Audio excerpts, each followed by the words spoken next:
अस्सलाम वालेकुम मेरे व्यूअर्स, उम्मीद है कि आप लोग ठीक ठाक होंगे। आज हम ग्रामर का एक सीरीज शुरू करने जा रहे हैं और इस ग्रामर का सबसे पहले जो टॉपिक होगा वो होगा सब्जेक्ट। तो हम सब्जेक्ट की डिफिनीशन की तरफ जाते हैं और देखते हैं कि हमारे पास सब्जेक्ट का डिफिनीशन है क्या। सब्जेक्ट की डिफिनीशन अगर आप लोग देखिए, यहाँ पे हमारे पास है subject is usually doer of an action और बीइंग डिस्कस्ड नाउन और pronoun in the sentence. Subject is usually doer of action का मतलब ये है कि हमारे पास सब्जेक्ट हमेशा डूअर ऑफ एक्शन होता है। डूअर ऑफ एक्शन का मतलब ये है कि हमेशा काम करने वाला होता है। और बीइंग डिस्कस का मतलब ये है कि हम जब किसी सेंटेंस में किसी शख्स के बारे में हम बात कर रहे हैं या किसी जगह के बारे में बात कर रहे हैं या किसी चीज के बारे में बात कर रहे हैं, इस सेंटेंस के शुरू में भी जो होगा वो होगा हमारे पास सब्जेक्ट। लेकिन यहाँ पे वो सब्जेक्ट होगा क्योंकि हम इनके बारे में बात कर रहे हैं, तो हमारे पास क्या होगा? सब्जेक्ट। अगर यहाँ पे आप लोग एग्जांपल देखिए, एग्जांपल हमारे पास है। सबसे पहले हम जानेंगे कि डूअर ऑफ एक्शन किस तरह होगा। ठीक है, यहाँ पे हमारे पास सबसे पहले सेंटेंस के एग्जांपल है। Hamza play football. हमजा ने फुटबॉल खेला। हमजा ने फुटबॉल खेला। तो यहाँ पे हमारे पास जो हमजा है वो डूअर ऑफ द एक्शन है। डूअर ऑफ द एक्शन है।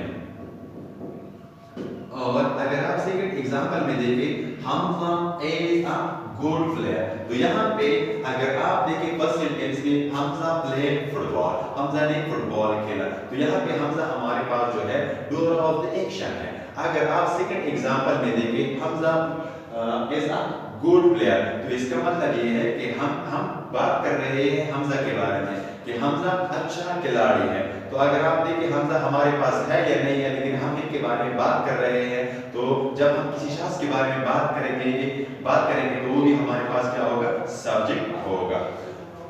इसके अलावा हम जानेंगे कि how to recognise subject of a sentence. हम एक सेंटेंस में सब्जेक्ट कैसे मालूम कर सकते हैं कि हमारे पास सब्जेक्ट है।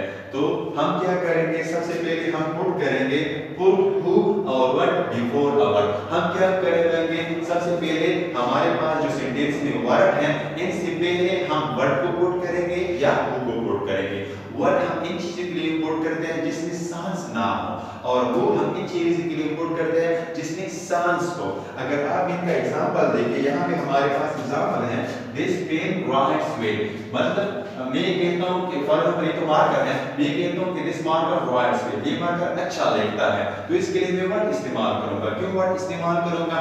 क्योंकि हमारे पास इनमें सांस तो नहीं है, आप लोगों को पता है। तो इसी वजह से मैं सबसे पहले जान लूंगा कि हमारे पास इसमें वर्ड है, कौन सा वर्ग है। तो हम देखिए, अगर आप देखिए यहाँ पे हमारे पास वर्ग है राइट्स, तो हम क्या करेंगे? राइट से पहले वर्ड को पुट करेंगे।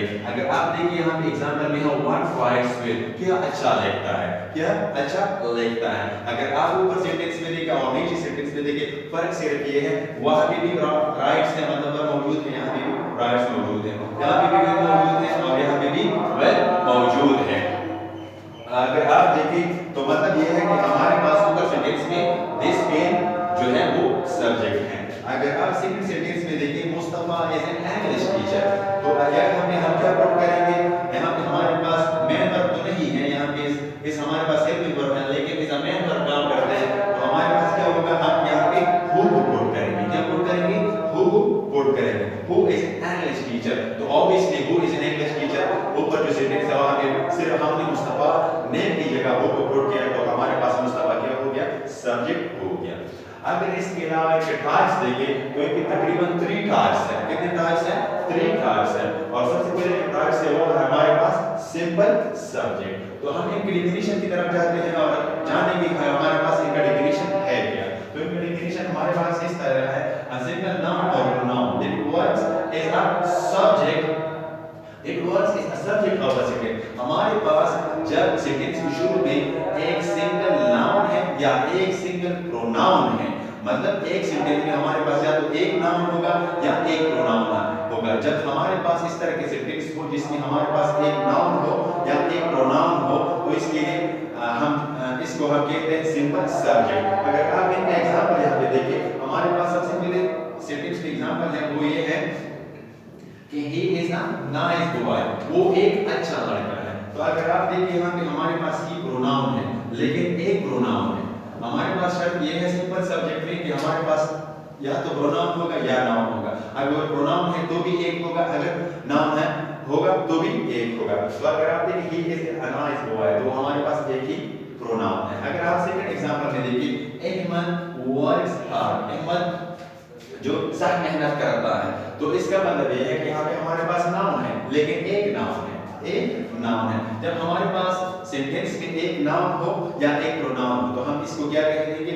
Simple subject. इसका दूसरा टाइप हमारे पास है, वो है कंपाउंड सब्जेक्ट। कंपाउंड सब्जेक्ट इसका मुतजाद है। तो इसका डेफिनेशन देखते हैं, सब्जेक्ट दैट कंटेन्स टू और मोर नाउन और प्रोनाउन। मैंने इस तरह बात किया कि सिंपल सब्जेक्ट में हमारे पास एक नाउन होगा और एक प्रोनाउन होगा, और अगर आप कंपाउंड सब्जेक्ट में देखिए हमारे पास एक से ज्यादा नाउन होगा और इनके दरमियान में कंजंक्शन होगा, या एक से ज्यादा प्रोनाउन होगा और इनके दरमियान में कंजंक्शन होगा। तो अगर इनके एग्जांपल अगर आप देखिए, तो एक एग्जांपल ये है कराची एंड लाहौर। तो इसमें हमारे पास क्या है?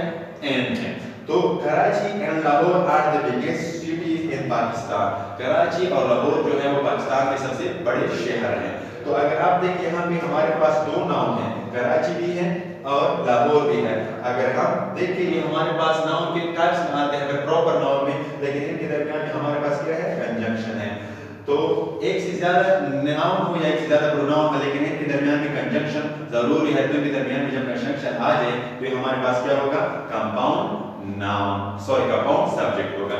इसका थर्ड टाइप्स हमारे पास है कंप्लीट सब्जेक्ट या कॉम्प्लेक्स सब्जेक्ट। इसका डेफिनेशन देखते हैं, a noun phrase that acts as a subject in a sentence means that a simple plus a modifier which modifies a simple subject। हमारे पास जहाँ पे एक से ज्यादा नाउन भी आ सकते हैं, एक से ज्यादा प्रोनाउन भी आ सकते हैं, और फ्रेज भी आ सकते हैं, क्लॉज भी आ सकते हैं, कोई भी वर्ड आ सकते हैं, लेकिन इनके दरमियान में हमारे पास क्या होगा? कंजंक्शन नहीं होगा। और इसकी दूसरी बात ये बताई गई है कि हमारे पास एक सिंपल सब्जेक्ट को क्या करेगा? मॉडिफाई करेगा, इनकी मीनिंग में और इजाफा करेगा। अगर आप इनकी एग्जांपल की तरफ देखें, तो एग्जांपल ये है हमारे पास, his younger brother is an intelligent boy. इसका जो छोटा भाई है वो इंटेलिजेंट लड़का है, मतलब ज़हीन लड़का है। तो अगर आप देखिए यहाँ पे हमारे पास 1 2 3 एक से ज्यादा वर्ड्स है, एक से ज्यादा वर्ड्स है, लेकिन इनके दरमियान में हमारे पास क्या है? कंजंक्शन नहीं है। तो इस तरह के जब हमारे पास एक से ज्यादा वर्ड्स हो और इनके दरमियान में कंजंक्शन ना हो, तो इस तरह के सब्जेक्ट को हम कंप्लीट या कॉम्प्लेक्स सब्जेक्ट कहते हैं। कंप्लीट सब्जेक्ट इसी वजह से कहते हैं क्योंकि ये हमारे पास 3 वर्ड्स है, तो हम तीनों को मिलाते हैं, इसको कंप्लीट सब्जेक्ट कहते हैं। और कॉम्प्लेक्स सब्जेक्ट इसको इसी वजह से कहते हैं क्योंकि ये हमारे पास अगर देखें ना, तो सिंपल सब्जेक्ट अगर आप लोग देखें वहां पे हमारे पास या तो एक नाउन होगा, एक प्रोनाउन होगा, और अगर आप कंपाउंड सब्जेक्ट में देखें वहां पे हमारे पास एक से ज्यादा नाउन, मतलब 2 नाउन होंगे, इनके दरमियान कंजंक्शन होगा, या 2 प्रोनाउन होंगे, इनके दरमियान कंजंक्शन होगा। लेकिन ये थोड़ा पेचीदा है, मतलब मुश्किल है, इसी वजह से हम इसको कॉम्प्लेक्स सब्जेक्ट भी कहते हैं। अगर आप इसका सेकंड टास्क देखें, मतलब सेकंड एग्जांपल देखें, द काउज गिव्स मिल्क। जो गाय है वो दूध देती है या दूध देते हैं हमारा। तो अगर आप देखिए यहाँ पे, तो यहाँ पे हमारे पास एक आर्टिकल है और एक काउ नाउन है, लेकिन अगर देखिए यहाँ पे हमारे पास इनमें के दरमियान कोई कंजंक्शन वगैरह नहीं है। तो जब इस तरह के 2 वर्ड्स या 2 से ज्यादा वर्ड्स आ जाए लेकिन इनके दरमियान में कंजंक्शन ना हो, तो हम इसको क्या कहेंगे? कंपाउंड या सॉरी कंप्लीट या कॉम्प्लेक्स सब्जेक्ट कहेंगे। तो अगर इनका थर्ड टास्क है, the colour of your car is beautiful. तो अगर आप यहाँ पे देखिए तकरीबन 1 2 3 4 5 वर्ड्स हैं, लेकिन इनके दरमियान में हमारे पास कंजंक्शन नहीं है। जब इस तरह के अल्फाज हो, वो एक से ज्यादा हो और वो हेल्पिंग वर्ब से पहले हो या मेन वर्ब से पहले हो, तो हमारे पास एक से ज्यादा हो और हेल्पिंग वर्ब से पहले हो, लेकिन इनके दरमियान हमारे पास कंजंक्शन ना हो, तो इस तरह के सब्जेक्ट को हम नाम देंगे कंप्लीट सब्जेक्ट या कॉम्प्लेक्स सब्जेक्ट। अगर आप लोगों का इस टॉपिक में कोई भी क्वेश्चन हो तो आप लोग कमेंट बॉक्स में पूछ सकते हैं। शुक्रिया देखने के लिए।